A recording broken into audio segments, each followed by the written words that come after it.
اهلا بيكم يا شباب في حلقه جديده من شبكه وصفاره. في مباراه كانت قويه جدا تكتيكيا ما بين الاهلي وبيراميدز. الاهلي يعرف يكسب 3 لا شيء وياخد ال3 نقط من بيراميدز بمباراه تكتيكيه عاليه جدا من كولر، فعرف ازاي يعمل ده. فيلا بينا نعرف.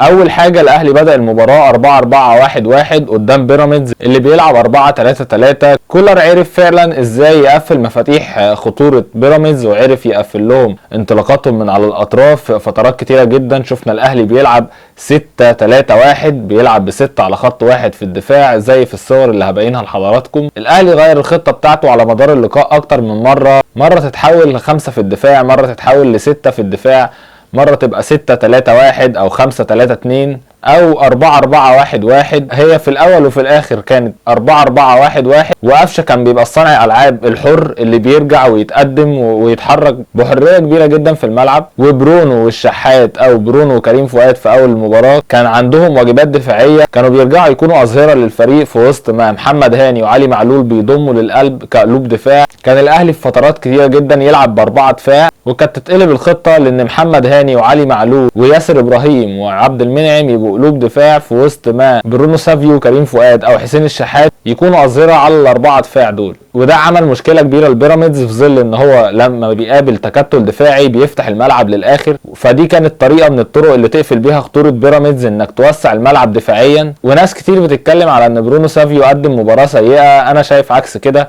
لعب مباراة تكتيكيا عالية جدا وكان بيقدم الدور اللي مطلوب منه على اكمل وجه، بالذات حتة ان هو نفسه قليل في الملعب، فكان كولر ضاغط عليه في الحتة دي وبيخليه يرجع مع علي معلول في اغلب الاوقات كظهير ايسر. ولما كان بيبقى فيه تحولات هجومية الناس بتقول بيطول جدا في الكورة، دي مش فلسفة منه، ده كان طلب من المدرب وده اسلوب لعب من المدرب انه يجمع اللعب عشان يعرف يطلع بالكورة عشان يشكل هجمة. وشفنا ده في الهدف الاول وشفنا ده في الهدف الثاني قبل الكورنر. والهجمة الوحيدة اللي كانت سريعة جه منها هدف على طول هي كانت هجمة حسين الشحات اللي في اخر المباراة، كانت من هجمة مرتدة مباشرة. لكن في معظم اوقات المباراة الهجمات المرتدة للاهلي ما كانتش بتبقى هجمات سريعة، بالعكس كانت بتبقى تحضير للعب وتجميع للعب عشان تعرف تزنق بيراميدز في منطقتها ويبقى عندك كثافة هجومية لفريق الاهلي، وبعدين تعرف تلعب الكرة بتاعت الاهلي العادية. وطبعا ده تكتيك ذكي جدا من كولر من وجهة نظري، استخدم فيه لعيبة الاهلي بشكل كويس جدا، وبرونو سافيو ساعده جدا في الموضوع ده،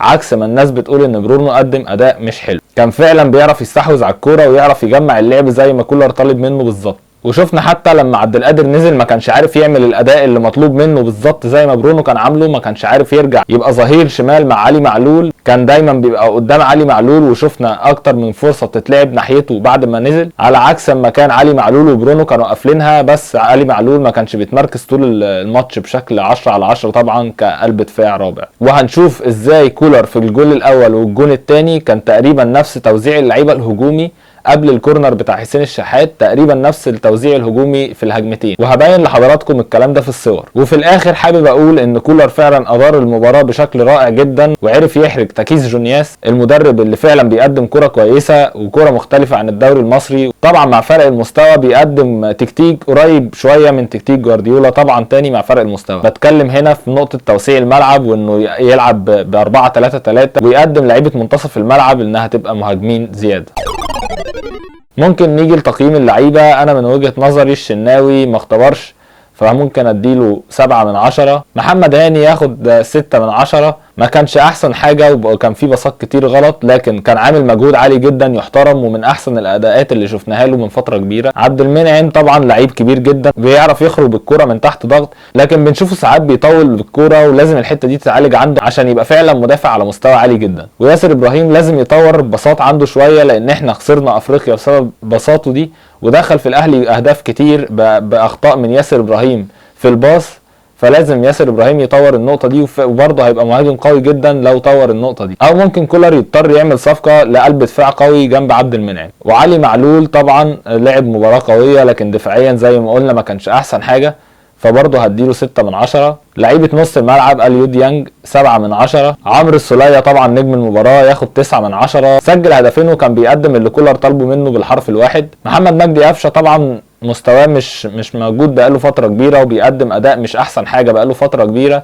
الماتش ده بالنسبه لي ياخد 5/10، ما قدمش المستوى المطلوب منه، حتى اللي كولر كان طالبه منه كان بيعمله، بس برضه كان بيطول زياده جدا بالكوره. لعب ماتش متوسط النهارده، اديله 5/10. كريم فؤاد من رايي ما لحقش يلعب، ولو كان لعب كان هيقدم اللي كولر طالبه منه، فاديله 6/10. برونو سافيو ياخد 7/10. طبعا ما كانش احسن حاجه كبساط، لكن وجوده خطير جدا في الملعب وكان بينفذ اللي كولر طالبه منه بالحرف الواحد. وشادي حسين ضيع فرص كتير كان ممكن نسجل بيها اهداف اكتر وتخلص الماتش بدري، فاديله 4/10، ده انه اهدر فرص كتير جدا. محمد شريف ياخد 6/10. كان بيستلم الكرة ويرجع يهدي اللعب ويحرك لعيبته بشكل كويس الى حد ما، وشفنا تطور كبير جدا من محمد شريف في الكور العاليه وكان بيعرف ياخدها بشكل كويس. وحسين الشحات برضو لعب ماتش كويس 7/10. عبد القادر ملحقش يقدم اي شيء في المباراه، فاديله 5/10.